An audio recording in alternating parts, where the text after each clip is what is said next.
ओम शांति। 5/4/2021 प्रातः मुरली। ओम शांति। बाप दादा मधुबन। मीठे बच्चे, भोलानाथ मोस्ट बिलवेड बाप तुम्हारे सम्मुख बैठे हैं। तुम प्यार से याद करो तो लगन बढ़ती जाएगी, विघ्न खत्म हो जाएंगे। प्रश्न है, ब्राह्मण बच्चों को कौन सी बात सदा याद रहे तो कभी भी विकर्म न हो? उत्तर है, जो कर्म हम करेंगे हमें देख और भी करेंगे। यह याद रहे तो विकर्म नहीं होगा। अगर कोई छिपाकर भी पाप कर्म करते तो धर्मराज से छिप नहीं सकता। फौरन अगर कोई छिपाकर भी पाप करते हैं तो धर्मराज से छिप नहीं सकता, फौरन उसकी सजा मिलेगी। आगे चल और भी मार्शल लॉ हो जाएंगे। इस इंद्र सभा में कोई पतित छिपकर बैठ नहीं सकता। गीत है भोलेनाथ से निराला और कोई नहीं। ओम शांति। मीठे बच्चे, रूहानी बच्चे जानते हैं कि अब रूहानी बाप हमको यह सृष्टि के आदि मध्य अंत का ज्ञान सुना रहे हैं। उनका नाम ही है भोलानाथ। बाप बहुत भोले होते हैं, कितनी तकलीफ सहन करके भी बच्चों को पढ़ाते हैं, संभालते हैं। फिर जब बड़े होते तो सब कुछ उनको दे खुद वानप्रस्थ अवस्था में ले लेते हैं।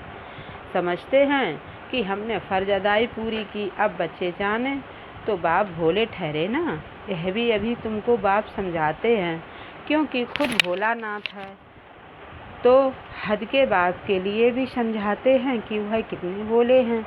वह हुए हद के भोले, यह फिर है बेहद का भोलानाथ बाप। परम धाम से आते हैं पुरानी दुनिया पुराने शरीर में, इसलिए मनुष्य समझते हैं कि पुराने पतित शरीर में कैसे आना होगा। न समझने के कारण पावन शरीर वाले कृष्ण का नाम डाल दिया है। यही गीता वेद शास्त्र आदि फिर भी बनेंगे। देखो शिव बाबा कितना भोला है, आते हैं तो भी भाषण ऐसी देते हैं जैसे कि बाप यहाँ ही बैठा है। यह साकार बाबा भी भोला है ना। कोई दुपट्टा नहीं, कोई तिलक आदि नहीं, बल्कि साधारण बाबा तो बाबा ही है। बच्चे जानते हैं कितनी है सारी नॉलेज शिव बाबा ही देते हैं और कोई की ताकत नहीं जो दे सके। दिन प्रतिदिन बच्चों की लगन बढ़ती जाती है। जितना बाप को याद करेंगे उतना लब बढ़ेगा। बिलवेड मोस्ट बाप है ना। न सिर्फ अभी परंतु भक्ति मार्ग में भी तुम बिलवेड मोस्ट समझते थे। कहते थे बाबा जब आप आएंगे तो और सबसे लब छोड़कर एक बाप के साथ लब रखेंगे। तुम अभी जानते भी हो, परंतु माया इतना लब करने नहीं देती है। माया चाहती नहीं कि यह मुझे छोड़ बाप को याद करें। वह चाहती है कि दे अभिमानी हो मुझे लब करें। यही माया चाहती है, इसलिए कितना विघ्न डालती है। तुमको विघ्नों को पार करना है। बच्चों को कुछ तो मेहनत करनी चाहिए ना। पुरुषार्थ से ही तुम अपनी प्रारब्ध पाते हो। बच्चे जानते हैं ऊंच पद पाने के लिए कितना पुरुषार्थ करना है। एक तो विकारों का दान देना है, दूसरा बाप से जो अविनाशी ज्ञान रत्नों का धन मिलता है वह दान करना है। जिस अविनाशी धन से ही तुम इतने धनवान बनते हो। नॉलेज है सोर्स ऑफ इनकम। यह है शास्त्रों की फिलॉसफी, यह है स्पिरिचुअल नॉलेज। शास्त्र आदि पढ़कर भी बहुत कम आते हैं। एक कोठरी में ग्रंथ आदि रख दिया, थोड़ा कुछ सुनाया, बस इनकम हो जाएगी। वह कोई यथार्थ ज्ञान नहीं है। यथार्थ ज्ञान एक बाप ही देते हैं। जब तक किसको यह रूहानी नॉलेज नहीं मिली तब तक वह शास्त्रों की फिलॉसफी बुद्धि में है। तुम्हारी बात सुनते नहीं हैं, तुम हो बहुत थोड़े। यह तो 100% सर्टेन है कि यह रूहानी नॉलेज बच्चों ने रूहानी बाप से ली है। नॉलेज सोर्स ऑफ इनकम है, बहुत धन मिलता है। योग से सोर्स ऑफ हेल्थ अर्थात निरोगी काया मिलती है। ज्ञान से वेल्थ, यह है दो मुख्य सब्जेक्ट। फिर कोई अच्छी तरह धारण करते हैं, कोई कम धारण करते हैं तो वेल्थ भी कम नंबरवार मिलती है। सजाएं आदि खाकर जाए पद पाते हैं, पूरा याद नहीं करते तो विकर्म विनाश नहीं होते हैं। फिर सजाएं खानी पड़ें, पद भी भ्रष्ट हो पड़ता है, जैसे स्कूल में होता है। यह है बेहद की नॉलेज, इससे बेड़ा पार हो जाता है। उस नॉलेज में बैरिस्ट्री, डॉक्टरी, इंजीनियरी पढ़ना पड़ता है। यह तो एक ही पढ़ाई है। योग और ज्ञान से एवर हेल्दी वेल्दी बनते हैं, प्रिंस बन जाते हैं। यह वहाँ स्वर्ग में कोई बैरिस्टर, जज आदि नहीं होते हैं। वहाँ धर्मराज की भी दरकार नहीं होती है। न गर्भ जेल में सज़ा, न धर्मराजपुरी की सज़ा मिलती है। गर्भ महल में बहुत सुखी रहते हैं, यहाँ तो गर्भ जेल में सजाएं खानी पड़ती हैं। इन सब बातों को तुम बच्चे ही अब समझते हो। बाकी शास्त्रों में, संस्कृत में श्लोक आदि मनुष्यों ने बनाए हैं। पूछते हैं सतयुग में भाषा कौन सी होगी? आप समझाते हैं जो देवताओं की भाषा होगी वही चलेगी। वहाँ की जो भाषा होगी वह कहीं नहीं हो सकती। ऐसे ही हो सकता है कि वहाँ संस्कृत भाषा हो। देवताओं और पतित मनुष्यों की एक भाषा हो नहीं सकती। वहाँ की जो भाषा होगी वही चलेगी। यह पूछने का रहता नहीं। पहले बाप से वर्षा तो ले लो, जो कल्प पहले हुआ होगा वही होगा। पहले वर्षा लो, दूसरी कोई बात पूछो ही नहीं। अच्छा 84 जन्म नहीं हैं, 80 व 82 हो। इन बातों को तुम छोड़ दो। बाप कहते हैं अल्फ को याद करो, स्वर्ग की बादशाही बरोबर मिलती है ना। अनेक बार तुमने स्वर्ग की बादशाही ली है, चढ़ाई से उतरना भी तो है। अभी तुम मास्टर ज्ञान सागर, सुख का सागर बनते हो। तुम पुरुषार्थी हो। बाबा तो कंप्लीट है। बाप में जो नॉलेज है वह बच्चों में है, परंतु तुमको सागर नहीं कहेंगे। सागर तो एक होता है, सिर्फ अनेक नाम रख दिए हैं। बाकी तुम हो ज्ञान सागर से निकली हुई नदियाँ। तुम हो मानसरोवर नदियाँ। नदियों पर नाम भी है। ब्रह्मपुत्रा बहुत बड़ी नदी है, कलकत्ते में नदी और सागर का संगम है, उसका नाम भी है डायमंड हार्बर। तुम ब्रह्मा मुख वंशावली हीरे जैसे बनते हो। बड़ा भारी मेला लगता है। बाबा इस ब्रह्मा तन में आकर बच्चों से मिलते हैं। यह सब बातें समझने की हैं। फिर भी बाबा कहते हैं मन मना भो। बाबा को याद करते रहो। वह मोस्ट बिलवेड सब संबंधों की शौकीन है।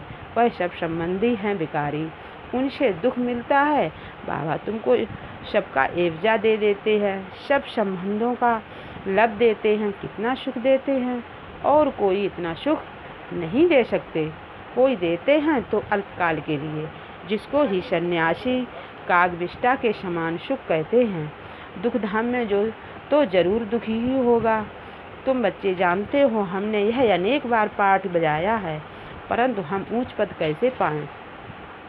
उनका फा रहना चाहिए। बहुत पुरुषार्थ करना है कि हम वहाँ फेल न हो जाएं। अच्छे नंबर से पास होंगे तो ऊंच पद पाएंगे और उनको खुशी भी होगी। सब एक समान हो न सके। जितना योग होगा, बहुत गोपिकाएं हैं जो कभी मिली भी नहीं हैं, बाप से मिलने लिए तड़पती हैं। साधु सन्यासियों के पास तड़पने की बात नहीं रहती है। यहाँ तो शिव बाबा से मिलने के लिए आते हैं। वंडरफुल बात है ना। घर में बैठकर याद करते हैं शिव बाबा हम आपके बच्चे हैं। आत्मा को स्मृति आती है। तुम बच्चे जानते हो, हम शिव बाबा से कल्प कल्प वर्षा लेते हैं। वही बाप कल्प के बाद आया हुआ है तो देखने बिगड़ रह न सके। आत्मा जानती है बाबा आया है। शिव जयंती भी मनाते हैं, परंतु जानते कुछ भी नहीं। शिव बाबा आकर पढ़ाते हैं, यह कुछ भी नहीं जानते। नाम मात्र शिव जयंती मनाते, छुट्टी भी नहीं करते हैं। वर्षा जिसने दिया उसका कुछ महत्व नहीं, और जिसको वर्षा दिया कृष्ण को उसका नाम वाला कर दिया है। खास भारत को आकर हेवन बनाया है। बाकी सबको मुक्ति देते हैं, चाहते भी सब हैं। तुम जानते हो मुक्ति के बाद जीवन मुक्ति मिलेगी। बाप आकर माया के बंधन से मुक्त करते हैं। बाप को कहा जाता है सर्व का सदगति दाता। जीवन मुक्ति तो सबको मिलती है, नंबर बार पुरुषार्थ अनुसार। बाप कहते हैं यह है पतित दुनिया दुखधाम। सतयुग में तुमको कितना सुख मिलता है। उनको कहते हैं बहिश्त। अल्लाह ने बहिश्त किस लिए रचा? क्या सिर्फ मुसलमानों के लिए रचा? अपनी अपनी भाषा में कोई स्वर्ग कहते हैं, कोई बहिश्त कहते हैं। तुम जानते हो हेवन में सिर्फ भारत ही होता है। यह सब बातें तुम बच्चों की बुद्धि में नंबर बार पुरुषार्थ अनुसार बैठी हैं। एक मुसलमान भी कहता था हम अल्लाह के गार्डन में गए। यह सब साक्षात्कार होते हैं। ड्रामा में पहले से ही नूदा हुआ है। ड्रामा में जो होता है सेकेंड पास हुआ कहेंगे, कल्प पहले भी हुआ था, कल क्या होना है यह पता नहीं। ड्रामा पर निश्चय चाहिए जिसमें कोई फा नहीं रहेगा। हमको तो बाबा ने हुक्म दिया है, मामी कम याद करो और अपने वर्षे को याद करो। खत्म तो सबको होना ही है, कोई एक दो के लिए रो ही भी नहीं सकेंगे। मौत आया और गया, रोने की फुर्सत नहीं रहेगी, आवाज़ ही नहीं निकलेगा। आजकल तो मनुष्य राख भी लेकर कितना परिक्रमा करते हैं, भाव बैठा हुआ है। सब वेस्ट ऑफ टाइम, इसमें रखा ही क्या है, मिट्टी मिट्टी में मिल जाएगी। इससे भारत पवित्र बन जाएगा क्या? पतित दुनिया में जो काम करते हैं पतित ही करेंगे। दान पुण्य आदि भी करते आए हैं, क्या भारत पावन बना है? सीढ़ी उतरनी ही है। सतयुग में सूर्यवंशी बने, फिर सीढ़ी उतरनी पड़े, धीरे धीरे गिरते हैं। बल कितना भी तप यज्ञ आदि करें फिर भी दूसरे जन्म में अल्पकाल का फल मिलता है। कोई बुरा कर्म करता है तो उसका भी एवजा उनको मिलता है। बेहद का बाप जानते हैं, बच्चों को पढ़ाने आए हैं, तन भी साधारण लिया, कोई तिलक याद लगाने की दरकार नहीं। तिलक तो भक्त लोग बड़े बड़े देते हैं, परंतु ठगते कितना है। बाबा ने कहा मैं साधारण तन में आता हूँ, आकर बच्चों को पढ़ाता हूँ। वानप्रस्थ अवस्था ठहरी, कृष्ण का नाम क्यों डाला जहाँ यहाँ जज करने की भी बुद्धि नहीं। अभी बाबा ने राट रांग जज करने की बुद्धि दी है। बाप कहते हैं तुम यज्ञ तप दान पुण्य करते शास्त्र पढ़ते आए, क्या उन शास्त्रों में कुछ है? हमने तो तुमको राजयोग सिखलाकर विश्व की बादशाही दी कि कृष्ण ने दी। जज करो कहते हैं बाबा, आपने ही सुनाया था कृष्ण तो छोटा प्रिंस है, वह कैसे सुनाएंगे बाबा, आपके ही राजयोग से हम यह बनते हैं। बाप कहते हैं शरीर पर भरोसा नहीं, बहुत पुरुषार्थ करना है। बाबा को समाचार सुनाते हैं, फलाना बहुत अच्छा निश्चय बुद्धि है। मैं कहता हूँ बिल्कुल निश्चय नहीं है। जिनको बहुत प्यार किया वह आज नहीं है। बाबा तो सबके साथ प्यार से चलता है, जैसे कर्म मैं करूँगा मुझे देख और करेंगे। कई तो बेकार में जाएं फिर छिप कर आए बैठते हैं। बाबा तो झट संदेशी को बता देते हैं, ऐसे कर्म करने वाले बहुत नाजुक होते जाएंगे, आगे चल नहीं सकेंगे। पिछाड़ी के नाजुक समय कोई कुछ करता है तो एकदम मार्शल ला चलाते हैं, आगे चल तुम बहुत देखेंगे। बाबा क्या क्या करते हैं, बाबा थोड़े ही सजा देंगे, धर्मराज द्वारा दिलवाते हैं। ज्ञान में प्रेरणा की बात नहीं, भगवान को तो सब मनुष्य कहते हैं हे पतित पावन आओ, हमको आकर पावन बनाओ। सभी आत्माएं आर्गंश द्वारा पुकारती हैं। बाप है ज्ञान का सागर, उनके पास बहुत बखर वैरायटी सामान है, ऐसा बखर फिर कोई के पास नहीं है। कृष्ण की महिमा बिल्कुल अलग है। बाप की शिक्षा से है लक्ष्मी नारायण कैसे बने, बनाने वाला तो बाप ही है। बाप आकर कर्म अकर्म विकर्म की गति समझाते हैं। अब तुम्हारा तीसरा नेत्र खुला है, तुम जानते हो 5000 वर्ष की बात है। अब घर जाना है, पाठ बजाना है। ये सुदर्शन चक्र है ना, तुम्हारा नाम है सुदर्शन चक्रधारी ब्राह्मण कुलभूषण। प्रजापिता ब्रह्मा कुमार कुमारियाँ लाखों की अंदाज में सुदर्शन चक्रधारी बनेंगे। तुम कितनी नॉलेज पढ़ते हो। अच्छा मीठे मीठे शकील दे बच्चों प्रति माता पिता बाप दादा का याद प्यार और गुड मॉर्निंग। रूहानी बाप की रूहानी बच्चों को नमस्ते। हम रूहानी बच्चों की रूहानी बाप दादा को नमस्ते नमस्ते, गुड मॉर्निंग, शुक्रिया बाबा। धारणा के लिए मुख्य सार, पहला पॉइंट है यह समय बहुत नाजुक है, इसलिए कोई भी उल्टा कर्म नहीं करना है। कर्म अकर्म विकर्म की गति को ध्यान में रख सदा श्रेष्ठ कर्म करने हैं। दूसरा पॉइंट है योग से सदा के लिए अपनी काया निरोगी बनानी है। एक बिलवेड मोस्ट बाप को ही याद करना है। बाप से ही जो अविनाशी ज्ञान का धन मिलता है वह दान करना है। वरदान है स्वयं में स्थित रह विश्व द्वारा सम्मान प्राप्त करने वाले देह अभिमान मुक्त भव।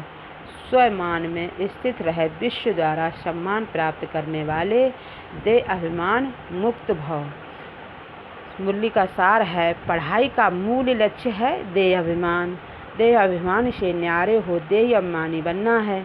इस देह अभिमान से न्यारे अथवा मुक्त होने की विधि ही है सदा स्वयमान में स्थित रहना। संगम युग के और भविष्य के जो अनेक प्रकार के स्वयमान हैं, उनमें किसी एक भी स्वयमान में स्थित रहने से देह अभिमान मिटता जाएगा। जो स्वयमान में स्थित रहता है, उन्हें स्वतः मान प्राप्त होता है। सदा स्वयमान में रहने वाले ही विश्व महाराजन बनते हैं और विश्व उन्हें सम्मान देती है। स्लोगन है, जैसा समय वैसा अपने को मोल्ड कर लेना, यही है रियल गोल्ड बनना। जैसा समय वैसा अपने को मोल्ड कर लेना, यही है रियल गोल्ड बनना। Om Shanti. Om Shanti. Thank you for watching my video. Please like, share and subscribe my channel.